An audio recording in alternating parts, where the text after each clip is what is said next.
All right, good morning, and welcome to the Board of County Commissioners Agenda Setting Work Session for Tuesday, February 18, 2020. And by way of introductions, I am Chair of the Board, John Hutchings. To my right is... Ty Menser. Bonita Bomar. Gary Edwards. Robin Gordons. Robin Campbell. And on the bench, our support. Megan Porter. Amy Davis.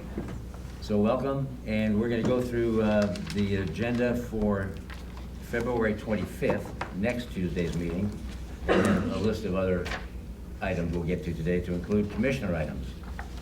We should have enough time at the end. We're going to dispense with the homeless strategies because the presenter is out today. And we're going to start with the reviewing the BOCC, Board of County Commissioners meeting for next Tuesday, February 25th, 2020. And for that meeting, we will be in this room. Next week? No, No. we should We'll be back upstairs? We'll be back upstairs, yes. In just for 280. this week. Okay, Right, this week only. great. There's construction going on, and so that's why we're down here in 152. So we'll call the meeting to order at 2 o'clock, and there'll be a pledge of allegiance to be led by Commissioner Edwards, and then a approval of the agenda and board meeting minutes, and then an opportunity for the public to address the board. And are you aware of anything, Robin? No, I'm not, Commissioner. We might have people coming in talking about the Nisqually flood. Don't know. Right, that's possible. And You, go ahead. we may have testimony regarding the courthouse or other items. Okay. Commissioner, do you have any idea what people might be No, sir. talking about? Commissioner? I got a couple of emails, and I don't know if you did too, and I'd bring up commissioner items, but it's something we may hear about that LP Brown property apparently burned down. And now it's created a whole new set of hazards and complications.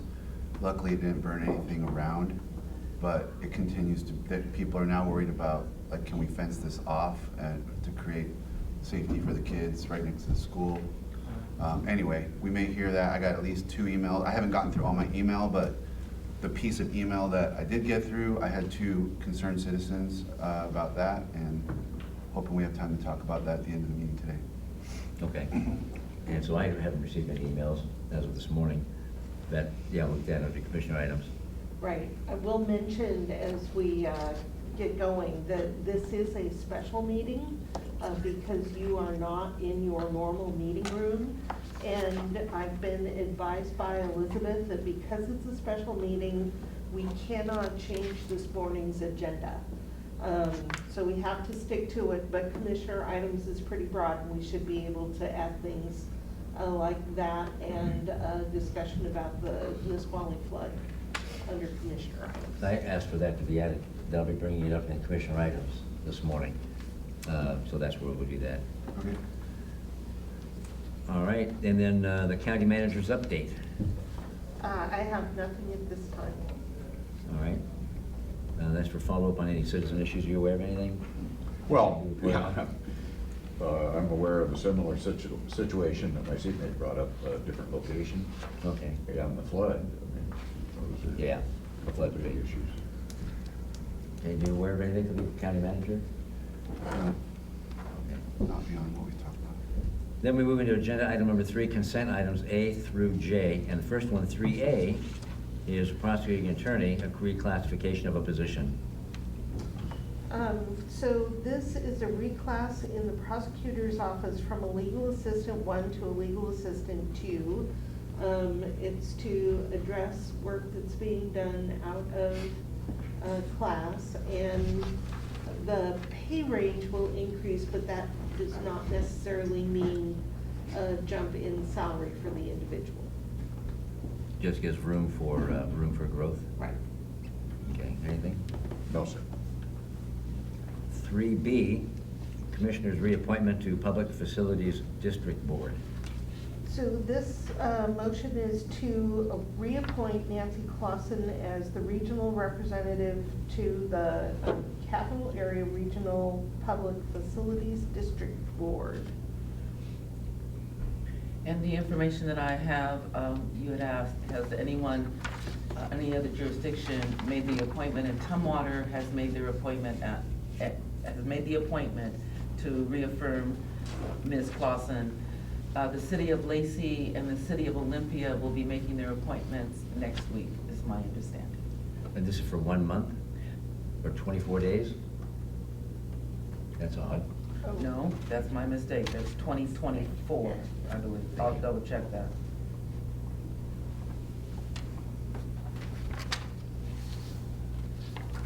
Any questions on that? No, sir. I'm good. 3C, 3C is to abolish a petty cash fund that's currently being used by the WSU extension, and actually it's not being used, which is why we would abolish the petty cash.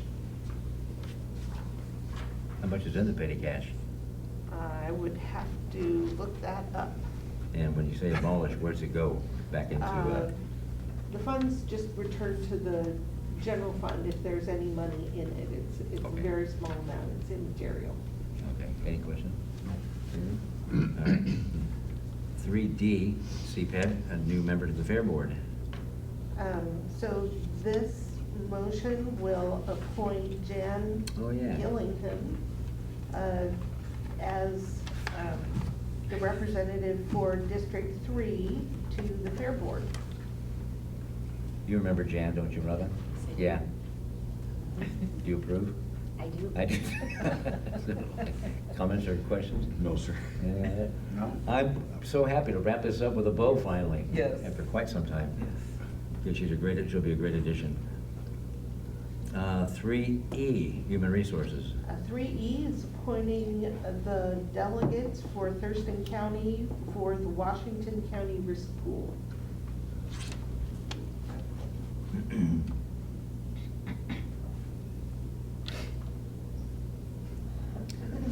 Just brings a question up, that's who are the delegates?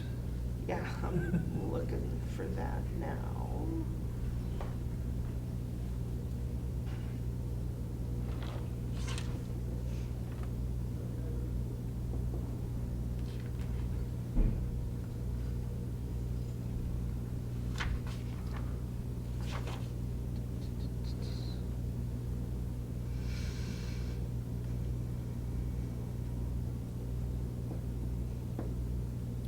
Sorry, it's taking me a minute.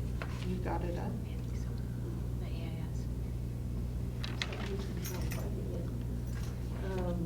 So it would be Commissioner Edwards as the primary representative, Tammy Devlin as the alternate,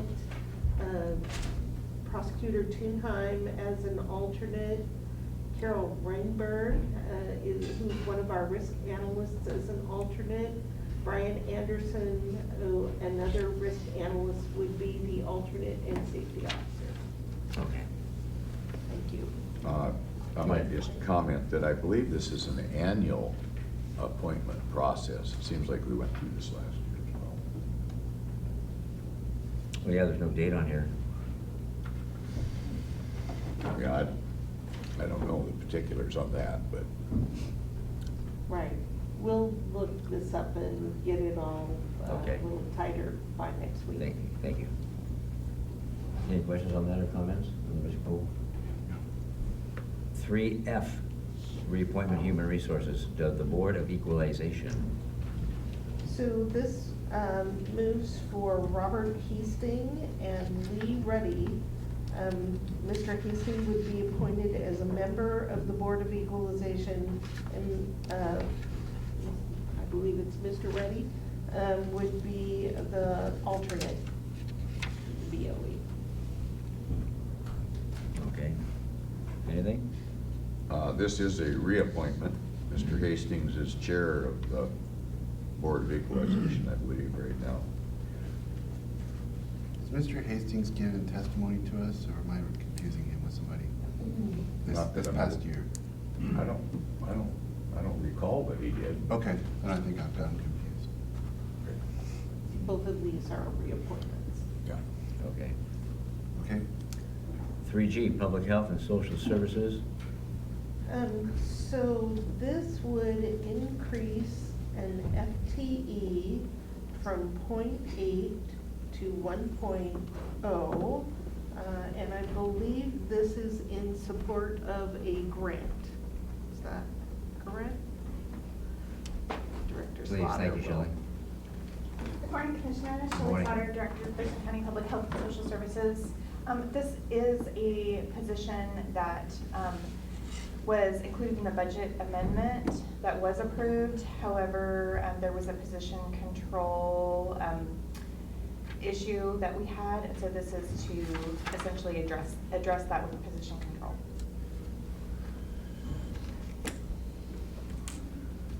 So you need to adopt a resolution in position control that will fix the error that was apparently an oversight when that document was included in the budget. How long ago was that? Just October? October, okay. So recent, it's not an oversight from years ago. Oh, no. Okay. Anything on that? No, Anything? 45 grant those. Yes, Okay. yes, supported by grant funding. Thank you, Shelley. Thank you. 3H, PHSS. 3H is to approve the contract with Catholic Community Services to provide shelter services for homeless veterans and their families at Drexel House. And it authorizes the Director of Public Health and Social Services to sign. Okay. Anything? All right. Good job. Shelter stays for homeless veterans and families. Drexel House is pretty doggone cool, really. All right, 3I. 3I appoints Priscilla Terry and Stephen Thompson to the Treatment Sales Tax Advisory Committee. You had a briefing on this from Carrie Hennig. Right, talk about that. Anything on that appointment? no, sir. No? Okay. And 3J is the voucher list. And we already have one voucher list. We'll see another one come through? Yes. They'll be delivering that this week, Okay, probably later today. got it. Department items, number 4, Superior Court Drug Treatment Services Contract. So this is a contract for drug treatment services. We contract with the Pierce County Alliances in support of the drug court program. Okay. Anything?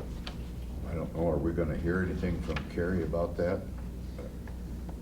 We could certainly invite Carrie to speak to this, but the person who could probably tell you the most is Sabrina. Is this a ongoing situation that we've done every year? It is ongoing. We don't contract every year, but we do renew on a periodic basis. The money is different, I think, this year versus last year, but I don't see it on here. So maybe we can just get a little more information on this? Sure, So Sabrina could come in next Tuesday morning for the work session? we'll certainly invite her. Invite her? Okay. Any questions on that? No, I'm familiar with that. Agenda item number 5, Public Works. And 5A is the right-of-way vacation request. So this would be a resolution that adopts the hearing examiner's recommendation to vacate the unopened right-of-way in Boston Harbor on 69th Way. And I see our county engineer here. If you'd like more information. Sure, yeah, please. If you don't mind, Scott, thank you. There's 3 of these in a row. I don't remember seeing this. So, good morning, Commissioners. There are 3, Scott Lindblom. yes, Scott Lindblom, County Engineer. Thank you. Still. So far. Thank you. So there are 3 department items before you. Each one is about a road vacation. This first one in Boston Harbor at 69th Way is a section of unopened right-of-way that has never been opened. There's currently no road in place. There's some wetlands that are part of the unopened county right-of-way. It serves no purpose for the county road system. And at this time, if the vacation were to go through, the county would receive compensation based on the appraised value. And because there's been no road improvements on there, that sale price or the revenue that's generated would go toward the general fund, which is different than, if I may jump ahead to Hyatt Road, which is the, I guess that's the third one. Hyatt Road, the difference there is a section of gravel road that the county has been maintaining for some time. Because the county's been maintaining that, the sale price or the appraised value of that money would go toward the county road fund. So if there's been county road fund expenditures, that money will go back toward the county road fund. In the case of the other two, where there is no current road, there never has been a road, there in all likelihood never will be a road, that money would go back toward the general fund. So I'll jump back to the very first one in Boston Harbor. Do you have any questions on that particular one? I do. Yeah, go ahead. Okay. What's the effect it's gonna have on any adjoining property owners or property owners in the general vicinity? No, great question. Right now, all those adjoining property owners can currently get their access from other portions of the county road system. So this won't affect any access or destroy any access to any county parcel, or any private parcel rather. And who will end up being the owner of this property? The underlying property owner right now, and it's the property owners are David Bergwall and Chad Stoker. I take it they've all been consulted and They have, they're the ones that initiated the vacation. And this is the recommendation of the hearings examiner. To vacate To vacate. Yes.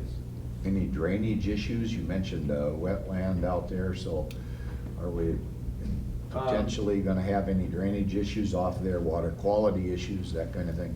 No, right now, what would happen is if the vacation were to go through, it would essentially be status quo. There'd be no change to whatever's out there. Because there's no county road system out there now, there's no county drainage system. It's just an undeveloped piece of land that will remain so. Until such time as the developer, the owner, were to come in to apply for a permit for whatever reason. What is the history of this? I mean, I'm kind of curious how it came about. And would we see a map of this at some point in time? There or is aerial one- photograph? There is one attached, and we can certainly bring that to the board meeting if that would be helpful. Just I don't know that we need that. I'm just, how much land is there there? Usually we get a point so-and-so acres or. This one is, let's see, go to the, make sure I get you the right one here.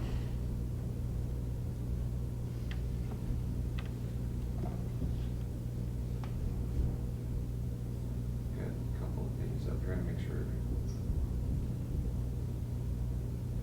Well, you're answering the questions I had, which was it developed, but apparently it's not developed.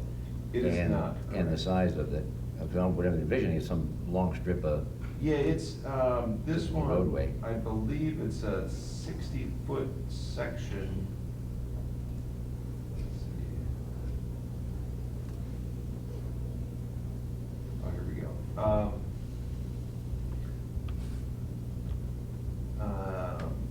The area is, of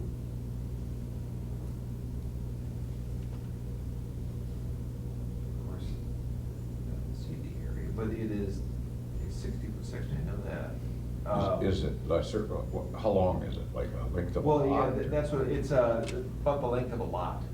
So it's a 60-foot section of unopened right-of-way within the track of Boston Harbor that was platted back 1907. And it's interesting. is Nobody's that- around to tell us about it. I think. No, it's Yeah. been Uh, platted for some time. We do maintain a sewage treatment plant out in that area. We do. Is there any benefit that could be had, I don't know, accessing that or No, any other our things are current- gonna happen? I mean, just coming in cold, I just, Yeah. you know, and we're making a legislative decision. Yeah. I'd kinda like to know a little bit about it. Yeah, our current and planned utility corridors for water and sewer, because we do provide the water and the sewer up there, that's correct. They're within established easements or identified within the existing county right-of-way where needed, so we're doing good for easements, and there's no expectations we would need this. Do you know what the applying party had in mind? I mean, what brought this about? If it's been there since over 100 years, Yeah. what brought this about now? They're gonna put a trap shooting range out there? What are they gonna do? My guess is, a lot of times when these go through, the adjoining property owners see an unopened county right-of-way as kind of an encumbrance on their property. You know, it removes some uncertainty for them that in the future that if they so chose, they could develop their property as needed. But in this case, it does have some wetlands on it, so I think their ability to develop that in any big way is going to be certainly affected by the wetland and wetland buffer. And see, generally it's flat and primarily covered with native trees and bush, and it does have the wetland buffer on it. Well, here we go. It's 60 feet wide by about 320 feet in length on one side, 290 feet at the other. So it's about 21,000 square feet. So it's about a half acre. Yep, just under half acre. How does it get to the hearing examiner? Does the property owner says, I want to remove this encumbrance, and that's where it directly gets filed? They submit that to Public Works, and then we do a review in-house, and then we also put a notice in the Olympian on 2 different days and post a notice out near the affected property as well. So neighboring properties can see it if they don't happen to see it in the Olympian. And then it automatically goes to the hearing examiner for Yep. whether or not, no matter what our position is? Well, it goes to the hearings, depending on the staff, so the staff report will go to the hearings examiner, they'll consider that and any public testimony. In all of these cases, there was no public testimony support for it. And the staff report, it was supportive of? It was, yeah.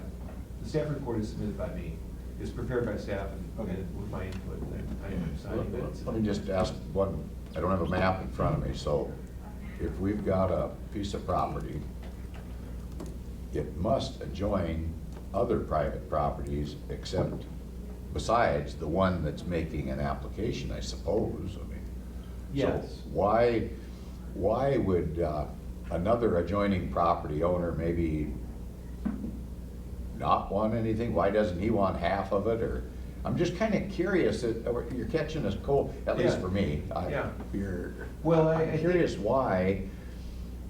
It's a sizable piece of property. I mean, they could do something with it. I don't know what they're gonna do either, but I'm curious how come there isn't any interest from adjoining property owners even? Well, these are the adjoining property owners. Yeah, but there's one adjoining or two, or, There are, in this case, 2. so they're gonna split it? Yeah, the right-of-way would go, once it's vacated, the right-of-way would go to the underlying property owner. So if the right-of-way straddles 2 property lines essentially, or is encumbered on 2 property lines, when the right-of-way goes away, the underlying property owners then take full ownership of the land itself. If that makes sense? Yes, it does, but I don't understand how that ever happened, and it belonged to the county all those years, that Well, right? the right-of-way belonged to the county. The underlying land did not. It was Never just- did. Just the county right-of-way. Just So the right-of-way, county had- okay. The public had the right-of-way, so. Just in case they were gonna go on down there Yeah, to wherever, what, Yeah. that part of the ocean? and it is interesting in the Boston Harbor plat, or the plat of Boston Harbor, when it was platted back in the day, if you look at the plat map, there are lots of parcels actually out in the harbor itself, in the water. So those, I don't suspect people will want to make, there's no reason to take any action on those. I just remember quite a discussion by the community and an oyster, no, a clam, Clammers, yeah. clamming, Yep. commercial clamming operation Years that ago. went out there. I just hate to give something away that we don't know all the facts. I mean, I'm not for or against this. I'm all for proceeding, but if now all of a sudden this is given up and now a commercial outfit moves in out there on one of those properties that you show that belong to somebody. I'm just trying to figure out what's going on here, that after 110 years or so, Yeah. we've had a change all of a sudden. I'm Well, not against it or for it, I yeah. just need a little more information. Is there a rush on this that? There's no rush whatsoever. Little did you know. But I do think a map of the area would certainly be helpful, because I think when you see that, you're going to, what will become evident is the plats of the rights of way out there and the parcels, and how this one fits into the platted, or into the plat of Boston Harbor. And, I mean, I don't want to describe it and say it's a small insignificant part, because you have to see it. And I think that would be really helpful, and if that's what you're comfortable for before you select them for, we can certainly. Yeah, I'm not alleging shenanigans are going on, but. Oh, no, it's I just- important for you to understand that, Yeah. because once we vacate it. Yeah, we can't we're get it so back. supposed to bring it back. Then it's all done. And Yeah. It's been that way 100 years, so it just makes me wonder why. Sure. I'd like a little more information You have a myself. question? You guys pretty much covered. I was gonna ask to just see an overhead. I mean, sometimes when you see a question, you know, when you see where the layout, there might be Yeah. questions that I wouldn't have thought of until I see it. But that could happen next Tuesday morning. Yeah, we can bring that to the agenda setting I'm not- next Tuesday morning, That that would would be helpful. Yeah, or just shoot an email, either way, but it's something that would help me to feel comfortable. Yeah, no, that's and looking ahead at these other two as well, I think when you see the other two, they will be even more evident as to why the vacation, from my perspective, makes a lot of sense. So we'll certainly do that for all three. And we'll keep them on the agenda. We'll just Yeah. get briefed on it the next Tuesday morning. And with if Matt. at that time you're not comfortable, we can, certainly postpone it. But if I may, I'd like to just walk through the other Yeah, two. please. Because they will be even more evident. So the next one is. 5B. 5B, it's requested by Lakeside Industries. And these are sections of unopened right-of-way, again, that have never had a county road. And let me get to the right one here. Burbank Acre Tracks.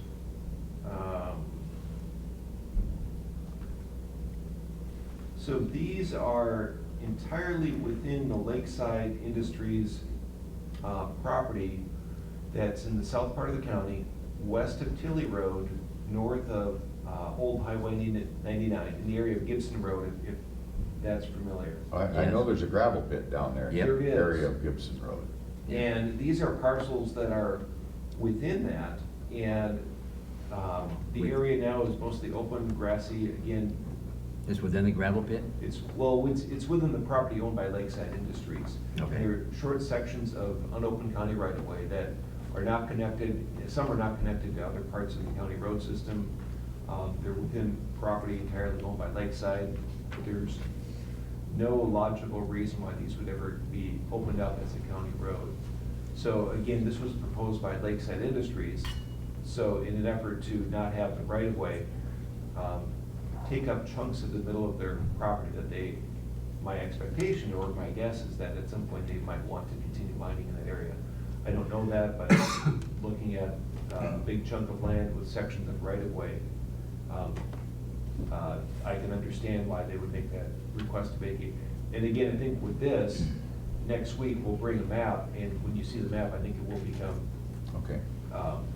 fairly evident as to why they're choosing to request this vacation. The Gibson Road dead ends into that gravel pit, Yes. and so I'll see the map next week. Yeah, and we'll make sure, we'll get you, probably a big map would be easiest to be able to point versus a. Just something to give us an Yeah. idea.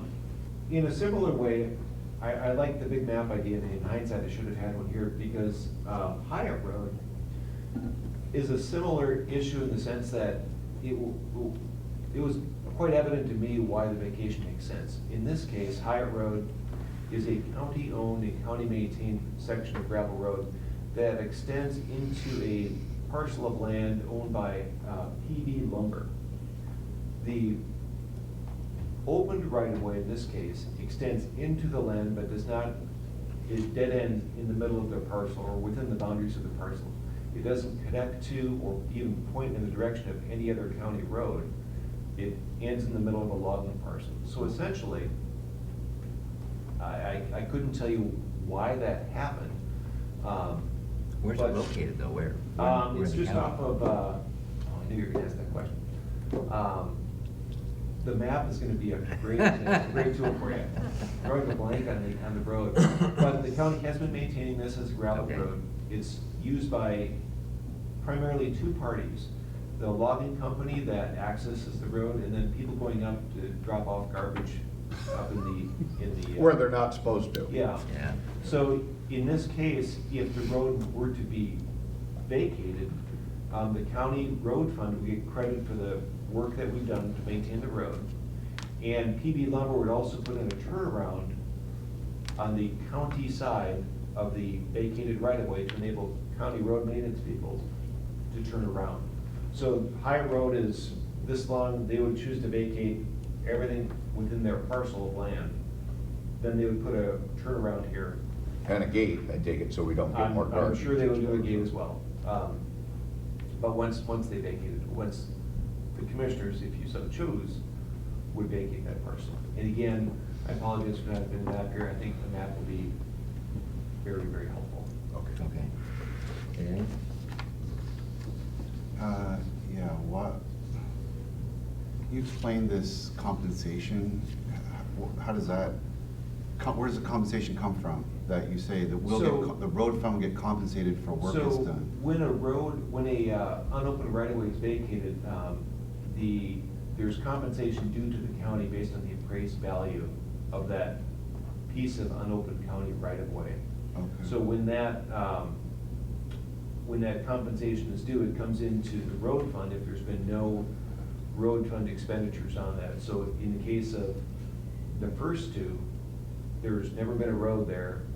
There's been no road fund expenditures on that. So in that case, the value of that would go back to the general fund. From the property owner? From the property owner, yes. So when they make this application, they understand they're gonna be writing us a check? They do, yep, And they have a sense of what that might be? they do. Yep, they get the appraised value and they get that before they, before the county would ever take over, before the county would ever relinquish the right of way. So that's one of the conditions of the vacation, is that compensation would have to be in hand. Okay. So we know what that amount is. We do, I can't tell you offhand. Okay. But that's. But you'll be able to next week. Yeah, Craig Sisson, our real estate manager, couldn't make it this morning, so I'm. You're kind of filling in? I am, yes. Okay, good, that explains it. Robin, did you have something? No, I was just gonna ask how much we're about to receive in general Yeah. fund, but I imagine Not a it great is deal. minor. Yeah, not a great deal. Minor amount, and this strikes me very much like tax title properties. Mhm. Okay. Got it. Thank you. You're welcome, thank you. We'll bring a big map, big poster. Thank you, sir. Thank you. Agenda item number 6, Public Health Social Services, the Healthcare Authority contract for mental health promotion program. This is authorization to sign a contract with the Washington State Healthcare Authority Division of Behavioral Health for community-based prevention services in mental health. And Chris Hawkins is here if you would like more information. Would you? Would you like Chris to come up and ask a question, answer a Let me question? read this, I'm not sure. Give us a minute, Chris. I'd like to hear a little bit about it, yeah. Yeah, that sounds good. Good morning, Commissioners. Chris Hawkins, Program Manager, Education and Prevention with Thurston County Public Health and Social Services. This is a new award for 2020 to 2021. We applied under an RFA from the Healthcare Authority that was put out in, I think, last October. Submitted this in November, and this is to support our efforts under Initiative 2 of the county strategic plan, and particularly the strategy around increasing efforts on suicide prevention. So we are utilizing these funds to expand a training effort that we've been working on already with some of our community prevention and wellness initiative communities, namely Tumwater and the Hopes Coalition there, to offer a question, persuade, refer training. This would train providers throughout Thurston County to be able to do that kind of intervention with folks that are experiencing suicidal ideation, and this helps to interrupt that and get people the help that they need. Puts that kind of ability to guide people better in more people's hands in our community. We're particularly interested in working with Yelm Community Schools, as a partner in the application, as well as senior services to address two prime populations that are experiencing a higher rate of suicide, young people and then older adults. And this would give us $20,000 for 2020 through the end of June to conduct the first two of those trainings. And then in the second half, from 2020 to 2021, would receive another $20,000. That would allow us to conduct an additional training and then provide support for those people that we've trained to begin to implement this more widely around Thurston County. So suicide prevention, which is a big important thing for our department and the county. Absolutely, it is for overall county health. Is this from February last year to June of next year? It's from, it was awarded at the very end of 2019, but the starting work would be released in 2020. So for the first half of the year would be year one. When the motion says February 2019. Oh, does it? Yeah. Okay, we'll change that. I think that was because the original contract was issued with a date of execution start date for the funding, but they've since changed that Okay. to back to, it started back in December, but we're basically starting in January. Any questions? And the dollar amount just passed through, state dollars coming through. We're not taking any money out of our budget on this. Well, there would be a little bit of a need for support on the indirects for this with local funds, because the state caps our ability to pay those interfunds with the state funds. And is that budgeted already? I would have to look. I think that is within what we have available for those indirects. It would be a very small amount. Right. It's the Okay. $500 between now and the end of June, and $1,000 Okay. between That's small, Yeah. okay. July Okay. and Small. August. Do you think you've got it covered? I'm sure that Shelley Okay. will be able to I'm cover good. that. Anything, Ty? No, good. All right. Thank you, Chris. Thank you. Oh, that takes care of that. And then the county manager's section where we talk about our committees and all the stuff we've done that are calendar for the week. And that wraps up the agenda for next Tuesday, the 25th. Now we're gonna move on to, With all these, Proclamation. real quick, with all these Yes. appointments to boards, I wanted to report that one of the individuals whom we appointed to two boards has already started serving the county on, I think it was Friday. My phone was left on the top of my car. It ended up falling under the middle of the street in downtown Olympia. We were trying to figure out what to do about it, and we called the phone, and none other than Jed Haney answered it. And he had found it in the middle of the street, and he delivered it back to the commissioner's office, so What a deal. I'd like to thank him for that. your county phone? My county phone. Oh, my Well, goodness. good. Wow. Oh, you're on the risk pool. Well, I'll just write it off Well, that's a as blessing. accident. Yeah. That is a huge blessing. Yes. Good. I have a similar story from years ago, but I won't share it publicly. Yeah.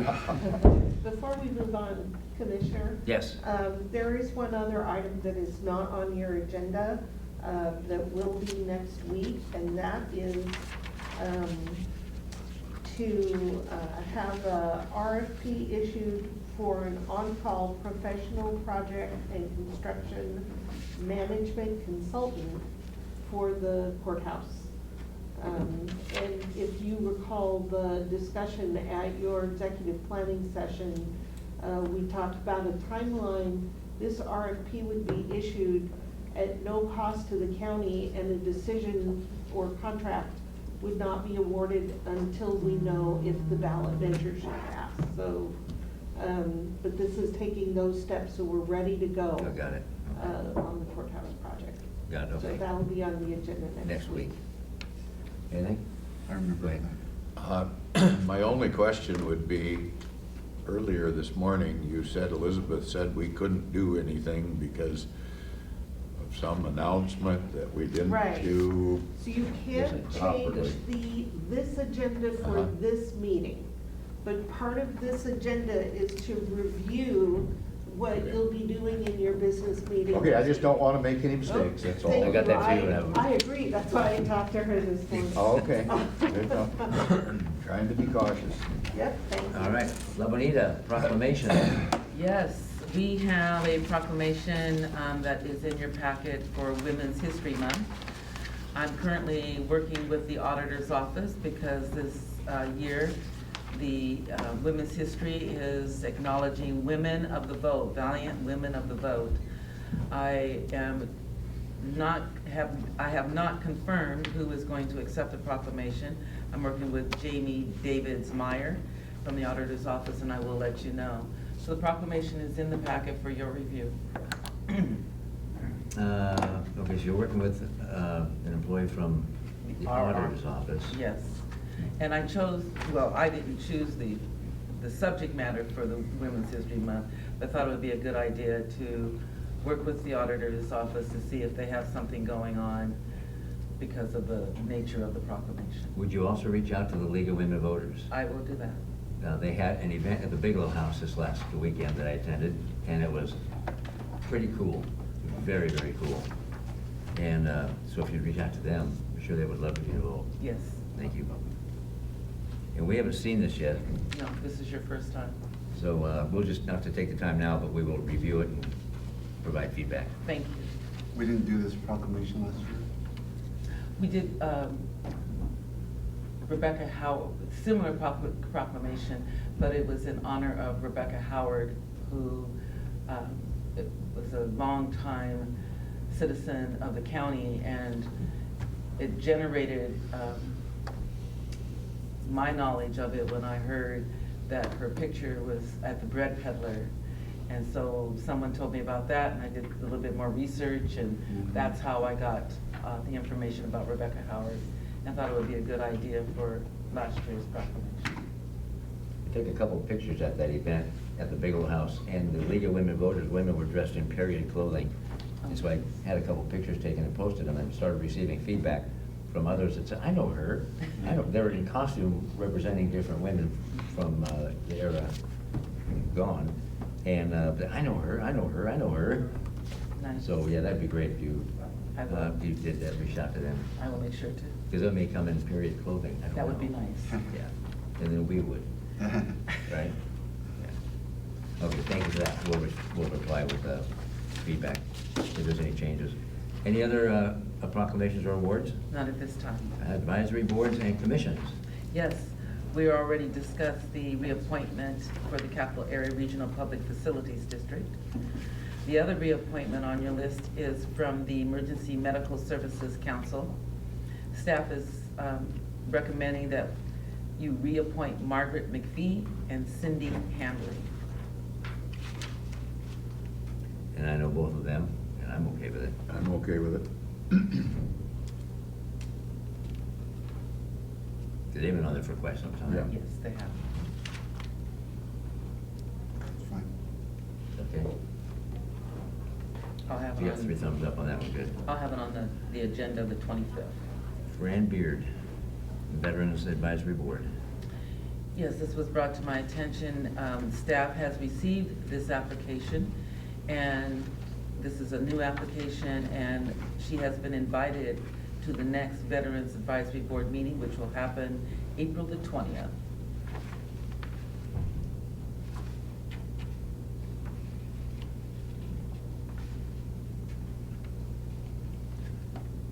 Either my seatmates know her or know Fran? I don't. Not that I'm aware of. Give it a quick moment here. Wow. Thank Well, you. won't we get a report back from that meeting Yes, anyway? we will. Know a little more about it, no? But it won't be until April Yeah. the 20th. We're not in a big rush over this issue, I No. don't think. Okay. Yeah, this just I don't- came in this I don't month. think we're gonna wanna move on it until after No. that. So it looks like it'll do it after. Yeah, we'll wait. And the next application has been in the works for a while. We are waiting for Mr. Watson to attend the Agriculture Advisory Committee meeting, which is going to happen February the 20th. Staff will let me know after that meeting if they are recommending him to go further. Can I ask about that? Yes. So if they're, when he shows up, I mean, do they get the application that we get? Yes. Look at that, and they ask whatever questions they may have? Yes, they do. Okay, I'm just curious what their process was for. All of the applications that come before us go to staff exactly the same. And then staff review it at their upcoming meeting with all of their members. Mhm. And then they'll send a recommendation back to me. Okay. Is this, I see Commissioner District Number 1, is it district specific? No. Okay. The agriculture is a farmer or non-farmer, and Mr. Thomas Watson is a non-farmer. Yeah. All right. And at this time, those are all the applications that I have. Can I ask a vacancy question? Yes, you can. So Timberland Regional Library, Yes. we just filled that. Yes, we filled a position, and then another position came vacant, and I don't have my, We have two Thurston County. yes, we do, and It's not, I know, we asked this last week, it's not the new person that No, stepped no, down. no, it's the- not. The other person. right, there's a person that had been on the board, and they stepped down, and I am drawing a blank as to that person's name. It's a female, and I'll have to look and give you that. And we don't have any applications. Not as of yet. I have no other applications for any of these. And we still have 3 Fair Board vacancies. We do. Even though I feel like we've appointed We have a dozen appointed, people. we have, half a dozen. but we do have 3 vacancies. Okay. Anything? No, sir. Is that it, Lon? That is it for me. Thank you very much. PIO check-in, what time is it? 10, Oh, we started at 9:30, that's fine. Yeah, PIO check-in. Good morning, Megan Porter, Public Information Supervisor. This morning's meeting is obviously not being live streamed, so they're recording it, and we should get a copy of it this afternoon, and we'll post it to our YouTube. And we've posted to social media, letting people know that, and we'll let them know once it's posted so they can view the agenda setting this morning. Room 280 and this room will both be getting a little bit of a audio facelift this week, so that's why we're not up in 280 today. We will be back there beginning next week. The Thurston County Connection Commissioners panel was posted last week. It had 127 views already. Wow. And 13.7 of those viewers watched the whole thing, which is more than half our normal watch rate. So it's doing very well. And then we'll keep promoting that. We can do that regularly throughout the year, even just to get that information out there. And then Commissioner Hutchings is going to be taping his Thurston County Connection tomorrow, and it's on the Modern Warrior Live program, and then supporting veterans in Thurston County. So that's ready to go. Looking forward to it. It'll be very fun. We're doing it at SPSCC in the Menard Center. That'll be cool. Any questions of our PIO? No, sir. Comments? No, I'm good. Questions or comments? So have you gotten any feedback on the press release you put out on the HCP? Not much. Okay. And I know there was discussion about revamping or changing the way we do Thurston County Connections, and kind of what's the plan for discussion about that? Because we talked about podcast idea or doing them, I don't know, there were 3 or 4 ideas banding about that, and is that something that we'll discuss later in the year? Yes, I'll get that scheduled so that we can come in and do a little briefing and talk about how we want to move forward with it. But as I'll of get right that now, I scheduled. should be thinking about what my next topic Yeah, would. yeah, we are trying to keep them like 20 minutes at the most per Mhm. episode. So Brian's looking at them a little bit, trying to pare them down a little bit more, at least for now, until we make a final decision, or you guys make a final decision on how you want to have those shows going. If you want to do a pilot project for the podcast with my episode, I'm volunteering. Just if you want to try it. Okay, yeah. We are looking into the possibility of a podcast. had a meeting Mhm. 2 weeks ago with Brian and Neil Mhm. Shea about that. Yeah, so that is going to be one of the options, that we could do something like that too. So I'll get that scheduled so we can come in and talk about that. Okay. And Brian Dominique, you'll see him before I do. Thank him very much, and I'll tell him tomorrow, he's doing a great job with, working with me and Kelly and scripting these things out and getting them done. I will Thank pass you. that along. Did you have something? No, sir. And room 280 will be done this week? This week, yep. It's blocked for the whole week so that they can get it already. I went up there and they already have little microphones from the ceiling and. Nice, So nice. it should be And really nice. so our briefing this afternoon is here, Yes. and all of our meetings this week are in room 152? We'll have to check the calendar, but I do believe that that's correct. Okay. I don't want to get afoul of anything by moving it downstairs. Right, so we have posted special meeting notices for all of your meetings this week that are outside of 280. Okay, thank you. All right, thank you. Legal update, or legislative The update? legislative update today, this week is a week of cutoffs at the state legislature.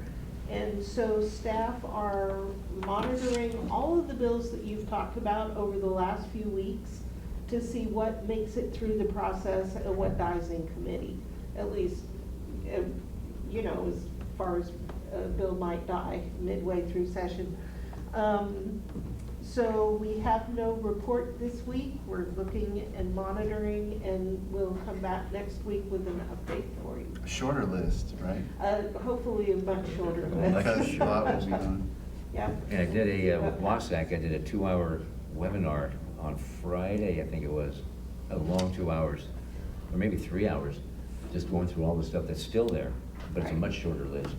And so hopefully it'll be, well, it will be, Mhm. by nature of the beast, it'll be a lot shorter. And I think we've prepared 2 letters for your signatures to go out. In support of something? Yes. Okay. All right. Okay, next is briefings, public hearings, decisions pending. There are none at this time. None? That I'm aware of. That takes us to commissioner items, and now we're gonna take a break. It's been just nearly an hour, and I'm empathetic towards staff that may need a break. So we'll take a break. We'll be back at 10:35. 10:35, I have 10:23-ish. All right, thank you. I'm sure I do. All right, welcome back. It is still February 18th, 2020, and we're continuing on with the work session. And next are a list of commissioner items for us to all chat about. And the first one is Public Health and Social Services update. And we have Shelley Slaughter. Good morning, Commissioners. Again, Shelley Slaughter, Director of Thurston County Public Health and Social Services. And this agenda item today is to update you on COVID-19. That is the novel coronavirus of 2019, and now termed COVID. I just wanted to provide you an opportunity to get regular updates. I do not have a whole lot of new updates since we last spoke at Board of Health last week, but I will provide you the situation report as of this morning and let you know what we've been working on at Public Health and Social Services. I just got off a call. We had convened our incident management team a couple weeks ago, and we remain in response mode. We're on a 72-hour operational period in our incident management. And again, that is just to prepare. We have no Thurston County cases. So I'll start with giving you a global overview. As of this morning, 71,429 cases worldwide. The majority of those remain in mainland China. However, we're seeing widespread to other countries. 2,162 new cases. In the United States, we have 15 confirmed cases. In Washington State, just the one confirmed case that originated in Snohomish County, and that individual is testing negative now. Just one person? Yes, one person. There are currently no persons under investigation in Washington State. There were 24 tests sent to the Center for Disease Control lab for testing. All of those were negative. So that's good news.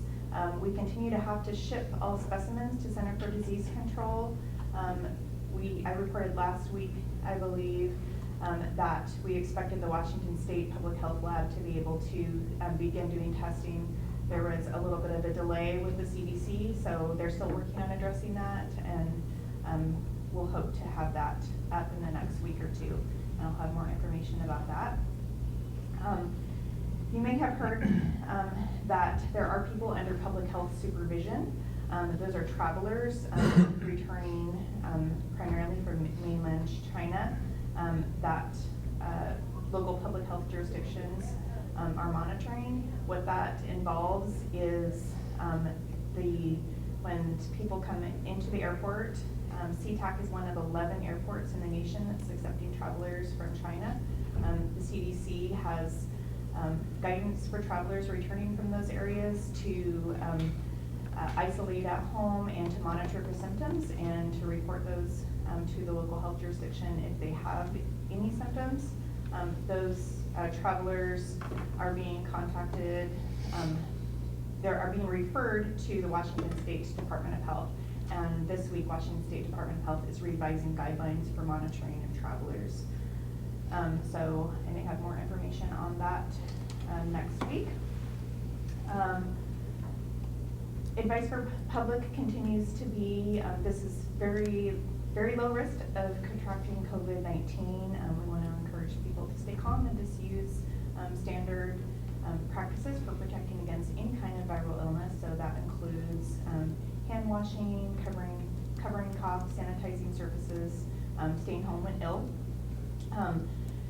We have seen a uptick in the flu again, and so that remains to be more prevalent and riskier for people in our population, so we encourage people to still get their flu shot. Regarding risk of COVID-19, it remains to affect elderly people over age 65 and people with comorbidities. That's other conditions such as diabetes, cancer, things like that. The symptoms in children are appearing to be very mild. So previously, children were included as a potential high risk because that's often seen, very young children, very old or older people in respiratory illnesses. However, in this case, we're not seeing that. You also may have heard in the media reports of lots of deaths from COVID-19, particularly coming out of China. The latest information that we have is that the case fatality rate is believed to be less than 1%. So previously we were saying less than 2%, but there's been additional analysis and it's less than 1%. So that is very low. That's something for the public to keep in mind as you continue to see those kind of media reports. And that's because case fatality rate is calculated by looking at the total number of cases and dividing that essentially by the number of fatalities. In this case, we have reason to believe, and the researchers that have been looking into this, that many more people, particularly in China, have COVID-19, and those numbers are not being reflected in the case fatality rate. So essentially, we believe that to be very low. So that's good news. Our goal at Thurston County Public Health and Social Services and statewide is really to slow the spread of COVID-19. So we've had pretty aggressive measures in the state, given that we have the first case in the nation. So that's good. We're ahead of the curve. We're continuing to plan and work closely with DOH, participating in multiple calls each day with various different groups, participating in multi-agency coordination. There is a PIO group that is meeting. The Joint Information Center has been activated. Health officer calls we're participating in, director's calls we're participating in, epidemiology calls we're participating in. So we're really busy staying on top of it. This next operational period for us in IMT, we added an additional objective of communication planning, and so in the coming week, I'm going to be working with our PIO to develop not only our public health PIO, but our county PIO as well, to work on messaging and sharing some information with other jurisdictions, as well as with our own county leadership, including you, other electeds, to help people to be prepared and develop plans should this spread further. And I think that is my update. All right, Any I've got a questions? couple, 3 questions, but I'll turn to my seatmates first. I'm good. Questions? You might have hit this, but what I heard last week at the tail end was that there was some kind of political nonsense in China that was causing them to underreport the number of cases, but did that also apply to deaths? I mean, they wouldn't, what I'm hoping is that if there were more deaths, we would have known about it. I know there was more cases than was being reported, but is that accurate? Well, we only have the information that gets reported essentially to the World Health Organization. So I think that there's a lot of media speculation and conspiracy theories and all kinds of things, but you know, the deaths that they're reporting, I believe, are accurate. But again, we just. But when they, my thing is like when they upticked the number of cases, there wasn't a corresponding uptick in the number of deaths that they were reporting to World Health Organization, right? Or I don't know the answer to that exactly. Okay. So I don't want to That's fine. speculate and give you misinformation. Just what I do know is that the researchers that are looking into this just today, in today's situational report, updated an even lower case fatality rate based upon an expanded number of cases. So Got I it. believe that they're using the number of deaths that have thus far been reported. Okay. COVID-19, that's the new term to use now. How do you spell that? COVID? Yes. 19, and that comes from coronavirus, what's the D? Disease, I think. Novel coronavirus of 2019. Okay, now I get it. And I don't know about common language in the health organization, but everywhere I hear on the news, they're not calling it COVID-19. But I was led to believe that's what everybody's supposed to be going to. I think it takes time whenever there's kind of a new acronym or new name for something. But yes, last week, it was the World Health Organization and the Center for Disease Control followed suit. Washington State Department of Health, and then thus our local health jurisdiction decided to adopt COVID-19 as the official name of this particular new virus. So it's taking some time to spread. Yes. No pun intended, across the media. Yes. Okay. That's right. And then has, since this onset of this COVID-19, have we been, our staff, whether it be the jail, Thurston County the Sheriff's Office, PHSS, are folks getting trained and updated on this is what it is, this is what it isn't, how to protect yourself? Yes, 2 weeks ago when I gave you an initial briefing, and one of the requests and suggestions that you had was for us to reach out to Thurston County Sheriff's Office. And we did so and provided them with information on PPE and general information about COVID-19.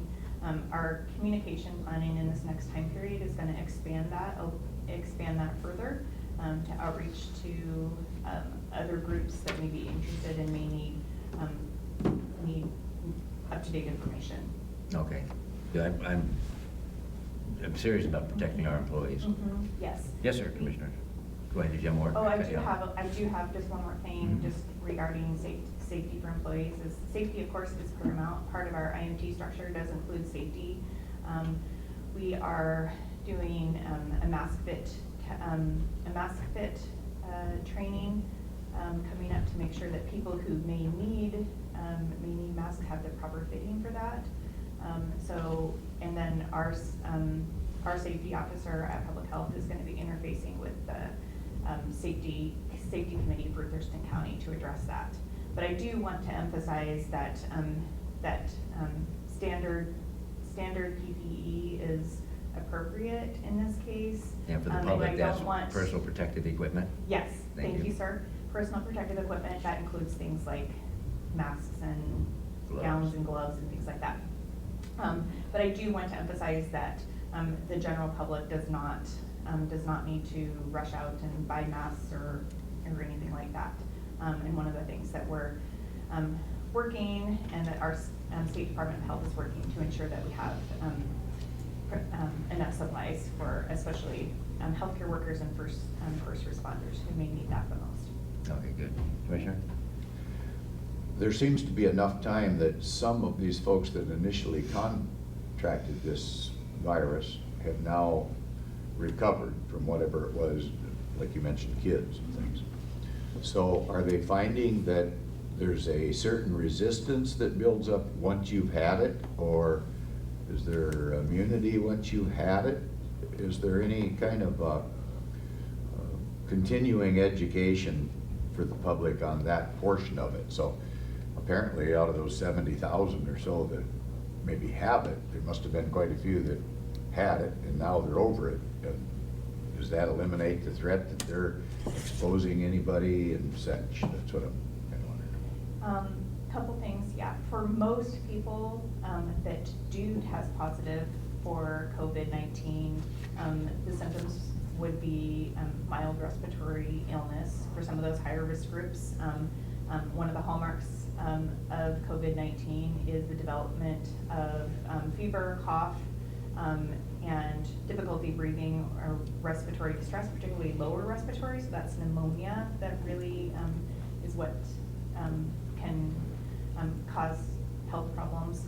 As far as those that have recovered, research is ongoing now, so we don't know, so we don't have information yet on what kind of immunity people who have already contracted the virus and how they will respond in the future. But you know, we know a lot about other types of viruses and other types of coronaviruses. Again, there's 7 different strains.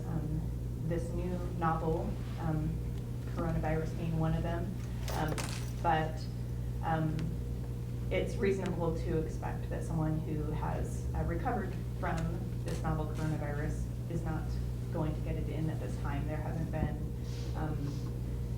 mutations noted in this particular COVID-19 that I'm aware of at this time. But since this is new, there's a lot of research out there going on right now, so I expect we'll know more soon. I do know also that there is a vaccine being developed. Human trials are expected in 2 months. So, and it is expected that this virus is going to continue to circulate this entire year. Anything? Thank you. Thank you. Number 2 is courthouse campus and security cameras. Yes, so I'll start this discussion with an update on where we're at with the capital project on courthouse security. We've been working on courthouse security for over a year now on a project that was the result of a security study that was done along with the courthouse study a few years back.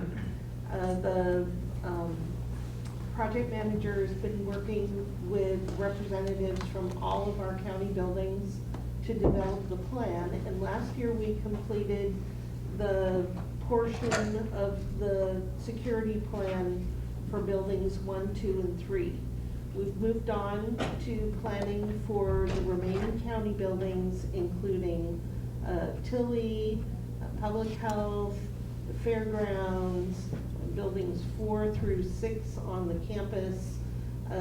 We have just received a design recommendation from our consultant who's working with us on this project. And we are setting the priorities because the recommendations, of course, exceed the amount of budget available for the remaining buildings. It's my understanding that you may be interested in the feasibility of additional cameras here on campus. So that will be something that we'll talk to you about. We have a briefing in March to give you a deeper update and to give you the recommended priorities for the rest of the money. And at that time, I'll ask if the board would like to expand the project and add additional funds. So that's kind of where we're at. And then you had. Well, my issue is simply informational at this point. So the Strengthening Sanctuary group had met with me and asked, given the ICE incident that happened in June and the fact that it didn't happen on camera, they asked me, where are the gaps in our coverage of the campus and what would it cost or would we be able to fill those gaps? So I just wanted to know the answer. I don't have a position yet because I didn't know what the gaps were and how much, what would be a guesstimate for that. So I had asked my assistant to try to see if she could answer that question just so I could assess the reasonableness of filling the gaps in our camera coverage. And I hadn't gotten that information as of yet. So I'm just asking for the information. What is not videoed on our campus and what would it, how many cameras would be involved and the approximate cost to fill those gaps?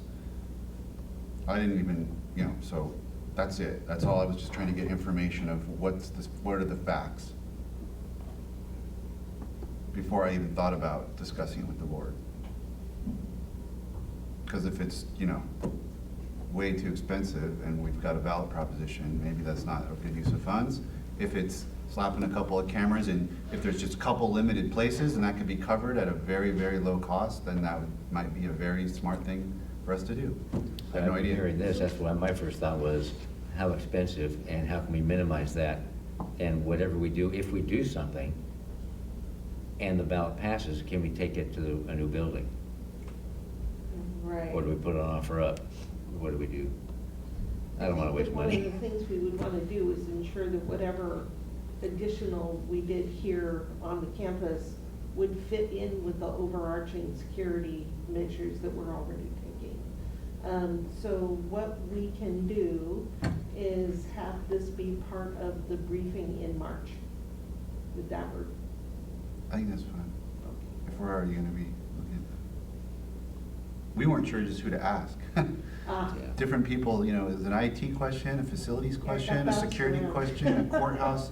Yeah, like we just weren't, we're getting kind of bounced around, like who's got the answer to this question? Because I wasn't able to communicate to those citizens or those, folks in the community what the situation was. I don't know what camera gaps we have. Right, so the security cameras are a shared responsibility between IT and central services.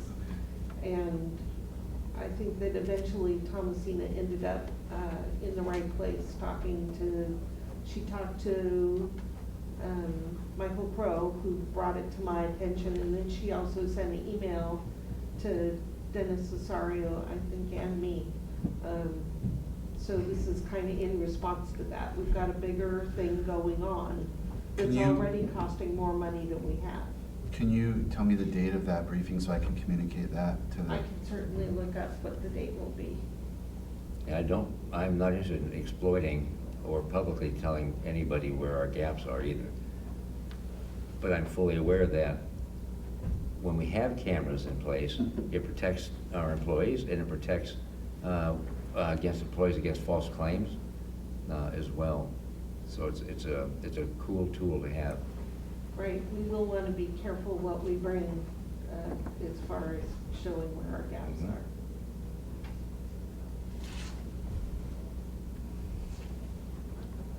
Anything? No. That take care of that one. Public testimony.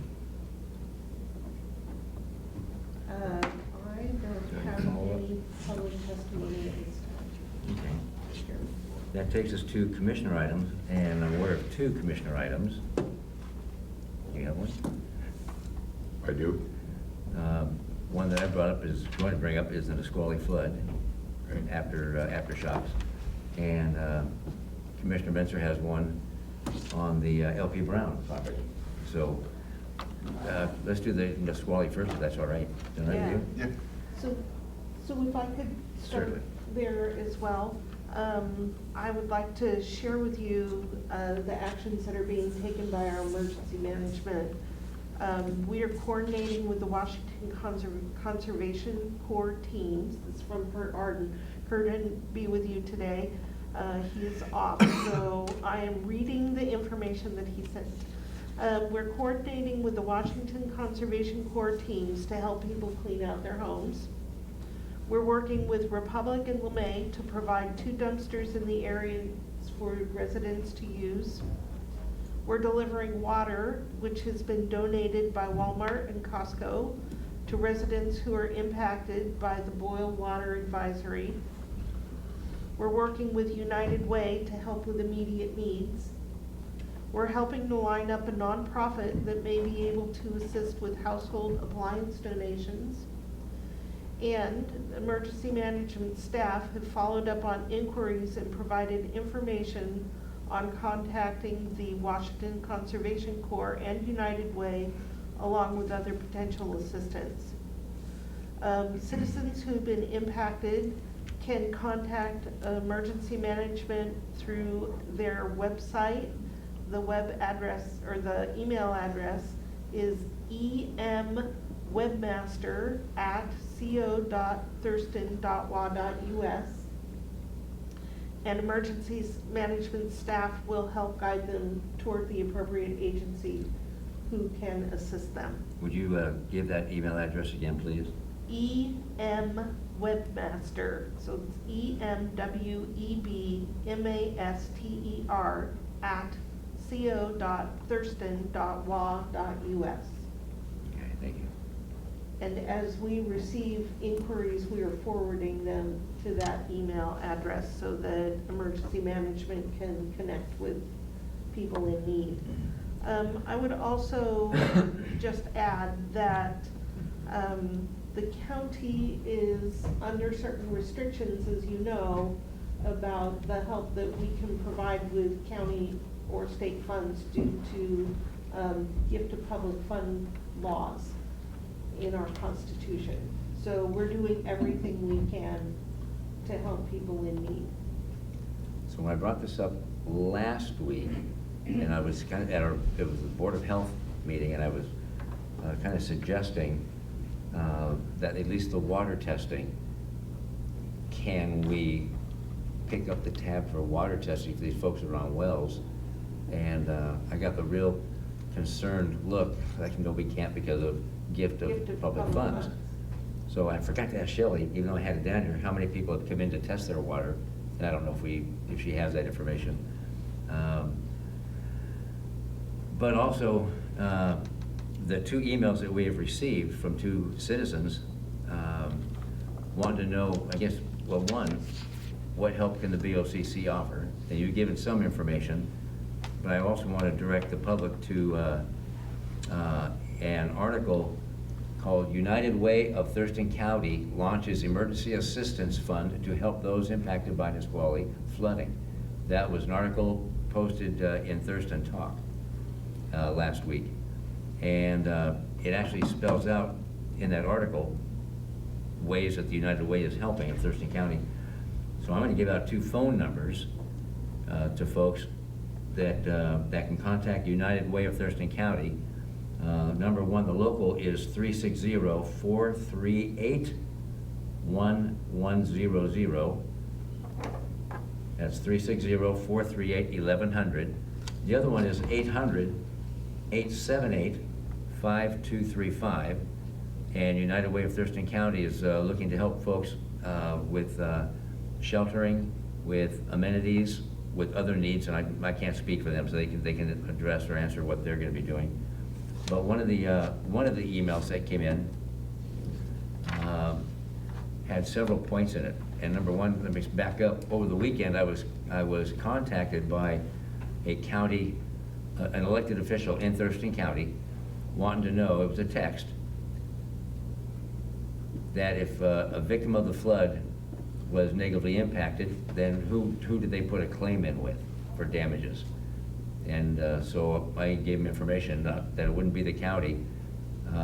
So it's hot on several people's radar, of course, and it's gonna be, I'm gonna presume, on our radar. And so, but I actually told that elected official, you might have that individual, whomever contacted you, reach out to Tacoma Power. Now, I understand that they're a power company, not a flood control company, and it was a legal case regarding that in '96, I believe it was. So I don't know if that's a viable option for someone to put a claim in with Tacoma Power, but they're the ones that caused this damage downstream. But the lady that emailed us, Dottie Cole, number one, she said she's made several phone calls, and no phone calls have been returned. And I'm going to take it face value. If it's true, I'm troubled by that. If it's not true, okay, we can just. Well, let me comment on that, because I know that phone calls have been returned by Robin. to her. Actually, I spoke to her.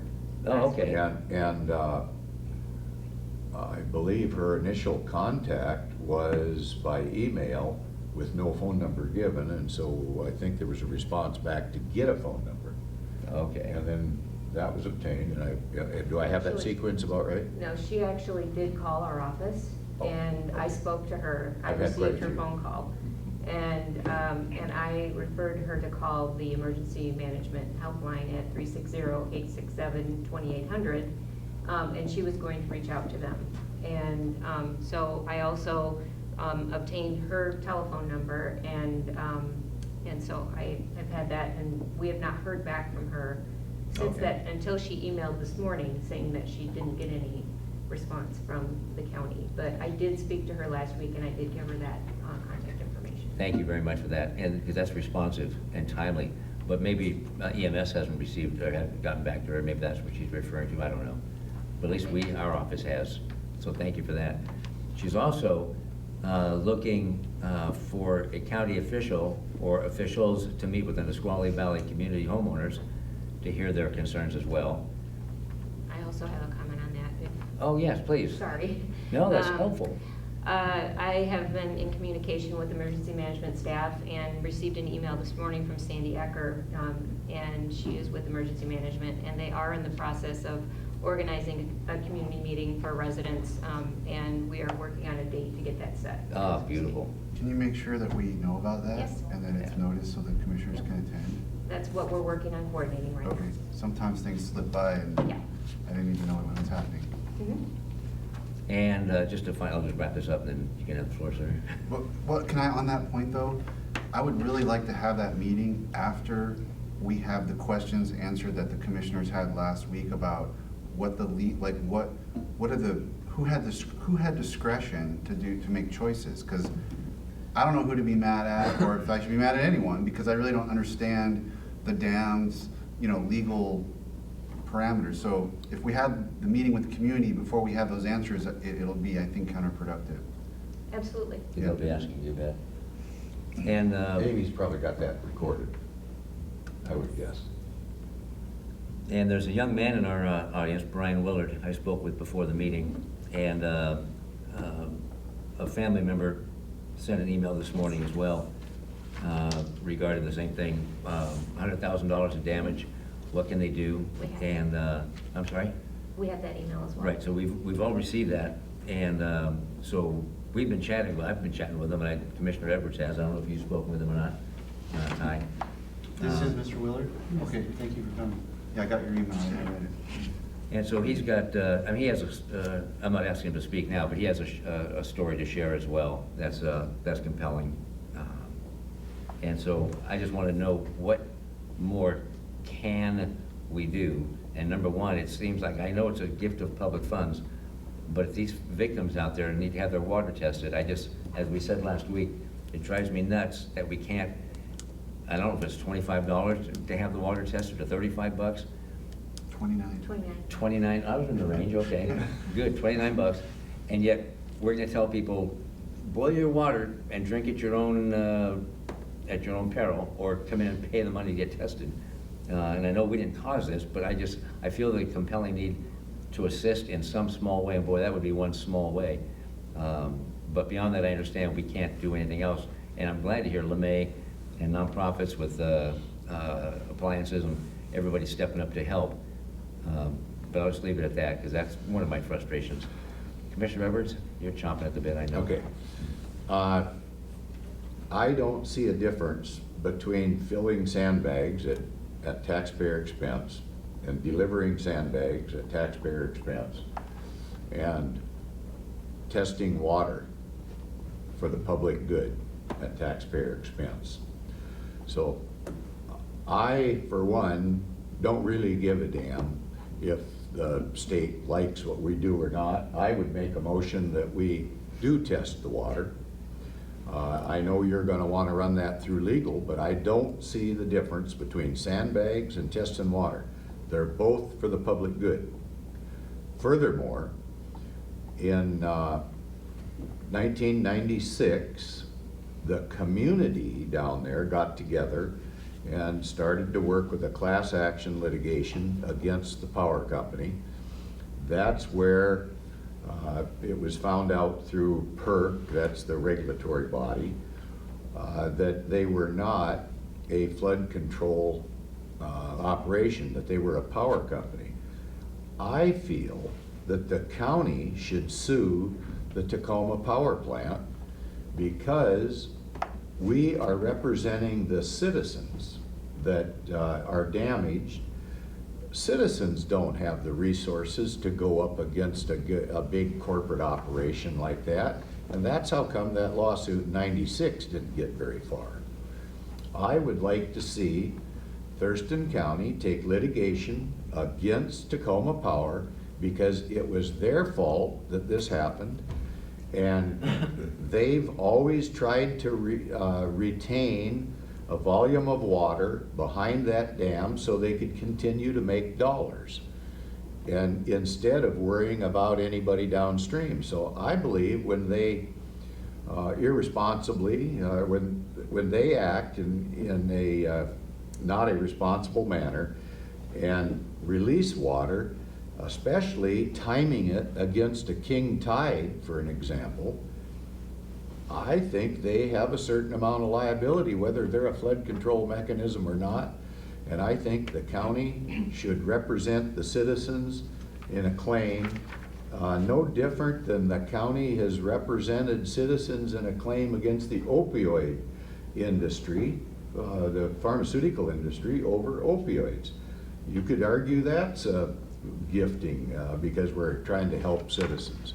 So I don't buy this business about you can't help. I think that's what government is here for. There's very few instances when we can help, and I say we can help, and I would like to make a motion that we move forward with at least exploring the potential of litigation against Tacoma Power.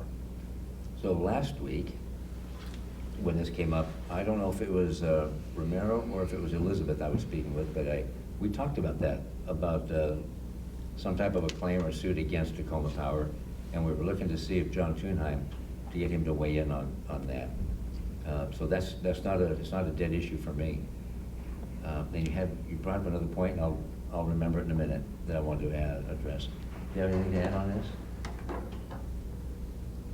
I'm happy to listen to some, I just don't have any information on all the questions I asked last week. So Yeah. once I hear that, I'm Right. happy to consider that possibility. Sure. And I think we asked, I think it was mentioned of having Tacoma Power, a representative, come down and explain to us some of their reasoning or rationale, which I doubt they'll take us up on that offer, but I would like to at least offer them that opportunity. Well, they're to probably come not down gonna and be wanting to be on record because Well, no, everything they we do is won't, gonna but be on I think record. we should offer, come down and explain rationale to us. Okay, I do have a follow-up, and that is the folks that I've talked to down in the valley that had damage, they were contacted by the Conservation Corps, and the Conservation Corps asked them if they needed help cleaning, taking sheetrock down or insulation, whatever the damage was, carpets up. And they said, yes, those citizens said, yes, they did need help. And then the Conservation Corps said they couldn't help them. So I'm really in a quandary about what was that question all about? That, did they need help? But then they weren't able to help. So I need an answer about that as well. So it sounds like, Follow up on that. Kirk might know. it sounds like we as a board have got quite a few questions that we need answered before we can come up with potentially a solution to help.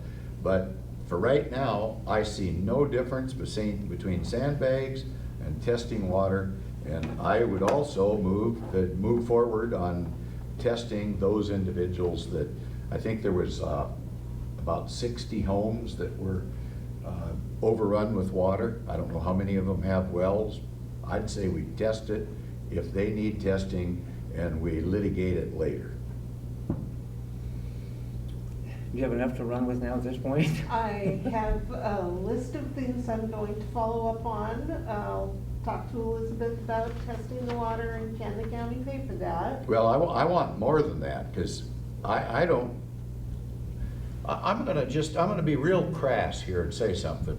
In about 2012 or 13, the Maytown lawsuit came up, and we must have been getting legal advice during that time frame, but yet the Supreme Court ruled against us 9-0. I don't understand that. That doesn't make sense to me. So when you talk about asking for legal advice, I'm not sure we're asking the right people. I don't know who to ask, but I think this business about you can, you can't, all that, sometimes you just have to step out and take a chance, and I'm willing to do that. I will, just with all due respect, part of the issue with Maytown is the board received legal advice and did not follow it. Oh, well, Well, okay, then that's a whole nother story, I guess. And I'm not sure we're asking the right people, but we're not phrasing the question properly. Rather than can we do this, it should be find a way that we can do Yeah, this. do it. Find That's what I'd Find say. a way. What I can ask, and I appreciate how do we get to yes, and I can explore what can the county do. But specifically about water testing, we have to ask the question. Yeah. Well, would you compare that to sandbags and explain I to will me certainly- Right, I mean- what is the That's true. difference? It's a For me, gift. I just want to know the analysis. Right. Whether we Limitation. follow the advice or we don't, or we do. I would like to see us be able to do it, but I would like to hear the legal analysis behind it, and then we can make a decision based on that. And I don't know how many folks were on a well. No, okay, I'm not sure how many, that would be an important thing to know, how many people. Just because I want to fill my head with stuff. But I want to help everybody that we can. Because in the meantime, mold is growing. Anything else on Nisqually? Okay. Commissioner? I got 2 emails, and I'm gonna read this one because it's kind of the most descriptive.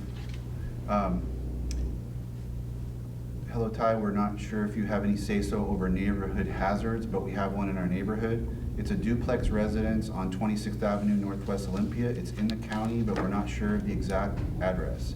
It is east of LP Brown Elementary School and is adjacent to the school parking lot, which I think we all know describes the property that we've been dealing with. It burned up the other day, although we didn't know about it until we drove by.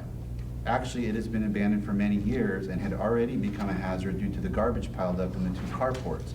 Now it's a burned out mess. Just wanted you to be aware of it. Many children pass by it every day on their way to school. It would be wonderful if a county official could take a look and figure out how to fence it off somehow. Even better yet, figure out how to remove the fire debris and make it safer. We are sure there must be other options as well. Appreciate you checking it out. So I'm happy to go over and check it out, but I don't know the options that we have in this type of a situation. May I ask, when did it burn? Do we know when it was? When it This was- email came Sunday. I would like to know when and what the OFD, or no, I guess it'd be arson investigator. They'd have to go and check the fire, if it's a suspicious fire, find out what the cause was, if they could determine that. Being in the county though, wouldn't it be McLean, Black Lake, or? Be their fire district, but they have a fire, they have arson investigators. It used to be Joint like a agreement. joint team, Okay. task force. So if we could get a copy of that, we'd be happy to follow up. Yeah, and the other email I got was didn't really have as many facts, but it was basically just repeating the same thing and continued to ask something that I think we'd already been sort of working on, which was, this seems like a time that the school district should try to should make an offer and purchase this, because they need additional parking, they need additional access to the school anyway, and this has been a long time nuisance property. And that email was CC'd to the superintendent of schools. I'll send both to you and Romero. Thank you. And then I'd like to know as soon as possible what could be done for, if safety, by our staff. And I'll go take a look at it today. Go ahead. I say, my assistant Robin and I have been working on something similar. It's up in Singletree Estates. Our office, County Commissioner's office, has been working on it at least 3 years since I've been here. There was a case filed against the owner last week. Was it last week, finally? But I found out that this case has been pending for 4 years before I got to working on it.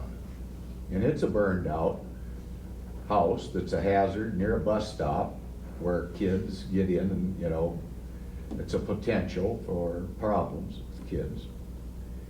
And here we are 7 years later, apparently, and we're finally just gonna get into court, I believe, in a month. We got, they got 20 days or something to respond after this last filing. So I am more than frustrated about these type of issues and how long they take to get corrected. This LP Brown deal we're talking about, it's my understanding that's been hanging fire for 5 or 6 years as well. And I don't understand how we can have these type of potentially serious situations, and I say potentially because soon as some kid gets hurt or assaulted or whatever is going to take place in one of these locations, then everybody runs around and, oh, we should have. I just don't understand how government can be so non-responsive to the citizens. Not a lot different than the whole doggone thing in the valley. I just think we can be so restrictive. Yeah, I mean, we need to start doing something to help those people that are good enough to come forward, explain the problem, and then all we seem to do is talk about it. And that is frustrating beyond belief. So, don't hold your breath, Commissioner, is what I guess I'm saying on that darn thing. But I do think we need to start doing something. I don't know why we can't just go in and bulldoze it down and load it up in a container, take it to the landfill, and put a bill against the property owner and do Just something. the public funds. Do we know, it's been a while since we've talked about the LP Brown property. It's not their property, but that property. Do we know, I don't remember if it was bank owned or whether there was an individual owner. Well, we traced it back to a bank, but I would have to check and see if that's the right one that I have in mind. And then how do we start condemnation proceedings or whatever we need to do? Thought that there was already something on that in process, but I'll check with Josh. We condemn it and then move on. But that's where you get frustrated, is the process Right, takes in. I mean- They've got X amount of days to respond or reply, and then they can appeal and back and forth. It Takes does take quite a bit of forever. time. Well, it goes on for years. It does, yeah, it's silly. And I don't see any reason that we, in those kind of situations, can't write a letter to the financial institution. I know a bit about how financial institutions work. When they know they're on the hook for some liability issues, they take some action. If you call them up on the phone and talk to the branch manager, oh, they say, well, thank you, we're gonna look into it. And that's about the end of it. But once it's in the file as a public notice, by golly, they do something. And yet, we've been hesitant to even write a letter to express our concerns. And I know that comes back to the lawyer side of it. Well, you're exposing the county might be opening themselves up for liability issues because we've admitted there's a problem. Well, I think somewhere we gotta bite the bullet and start doing things for the community. I don't know if you can speak about this issue, but is LP Brown interested in buying it? Is they thinking about it? I thought that was something that was being discussed within our, I think so. To expand parking, I think, is what it was about, if I remember right. Mhm. I don't know how far it got, but I think that was discussed by the relevant parties. So if it's owned by a bank, I would think they would want something like that. I need to check and see if Yeah. that's the case. Thank you. Oh, good one. But apparently no bodies were found, 'cause that would have been in the paper. No dead bodies. And just since we're all here, let me just, the other citizen that weighed in probably got his information.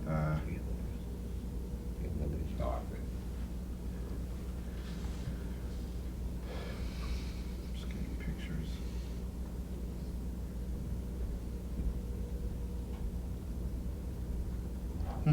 Well, for some reason, pictures are coming through from that email, but not the text, so, anyway. Oh, here we go. Attached. I'm having trouble getting the text. We tried.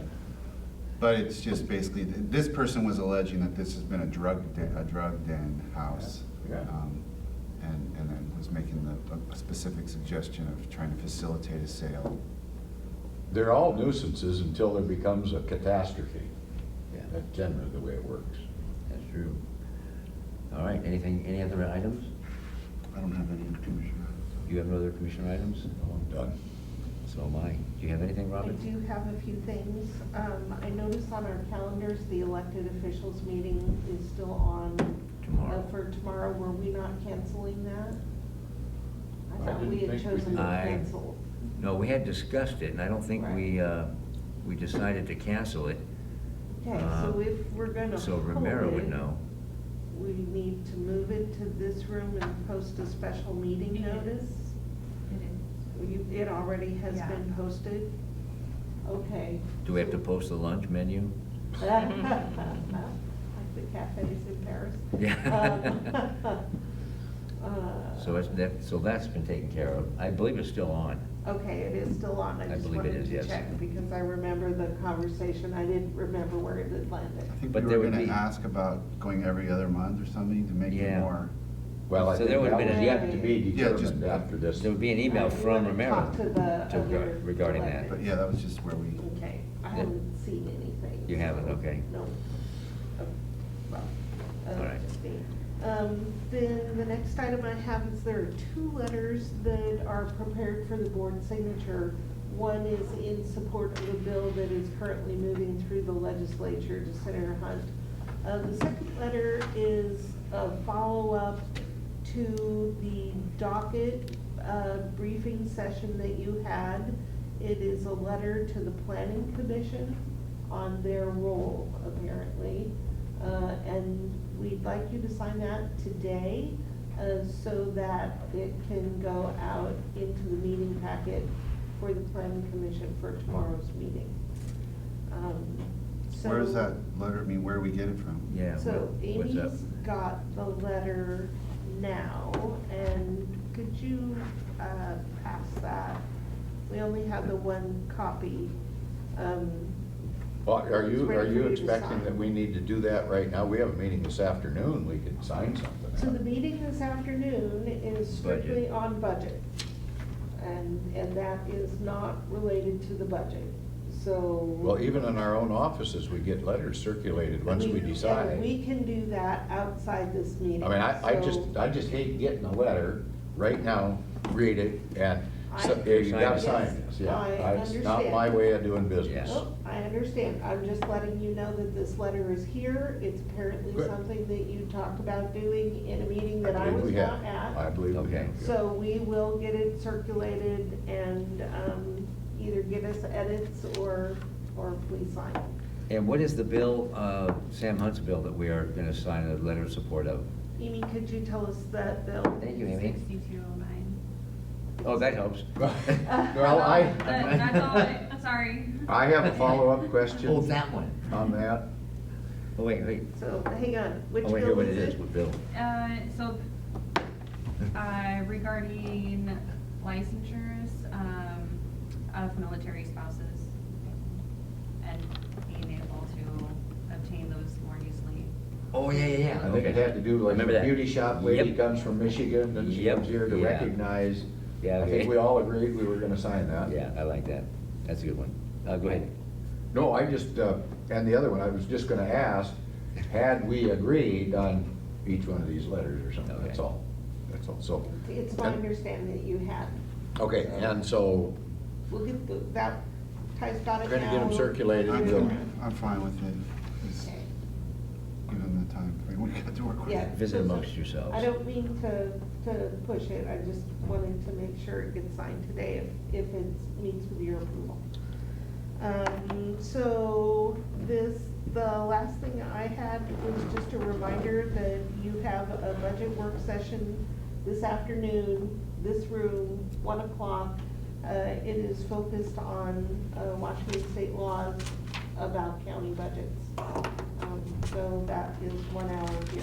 And that's the only thing I see on your agenda, your joint agenda. for other the than rest of the week. individual Yep, functions. For the rest of the week. yeah. We tried to clear the calendar this week because of the room, so there are a few things, but very few. Oh, yeah. We have Squaxin Island on Friday. That's on Friday, it's not here, and there is an issue that we're looking into on that because of the location. Outside of the county? Yes. Dang, May nabbit. not be able to hold the meeting at the tribal area because it is outside of Thurston County. We're looking at the state laws that allow your meetings. Special meetings are inside the county. The efficiencies of government. Double on- draft. On full display here today. I agree with this letter. It looks like the crux of it is in the 4th paragraph. It's like one sentence. We'll let you know what we find out Good about. heavenly days. I don't want to postpone it, though. So We we've just never change had- location. We've Hopefully. never had a meeting with them at Little Creek before. But wait, we went to their emergency management center. I can't. Well, Well, that was a respond to visitation. That was Just a- be aware of that, We are asking. right? All three of Elizabeth us were there. Yeah, but that wasn't a meeting per se. It was a A visitation. tour. A tour. We are looking into This has an what the agenda. rules are regarding where you can hold official meetings. And I don't think we took any action. No, it's just informational. Make it stop, Robin.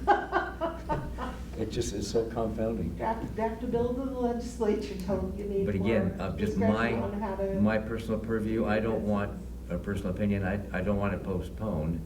Let's just change location if we can. I still want to have that meeting. We're working on, if Okay. we can't just go ahead where it's at, but as soon as we find out, we'll, Okay, thank you. yeah. And ask Elizabeth Petrich how we can do that, how we can, How to get to yes. how to get to yes. Not all the reasons we can't or shouldn't, how do we do it? Thank you. Anything else, commissioners? We'll go around the No, room. sir. PIO, anything? Ted, Amy? Robin? Nothing else. Back Okay. at 1. Then we're done. Jennifer, did you have anything? No, I was just hearing what you were gonna do on the letter. Oh, okay. Got it. Well, then we're adjourned and back here at 1 o'clock for budget.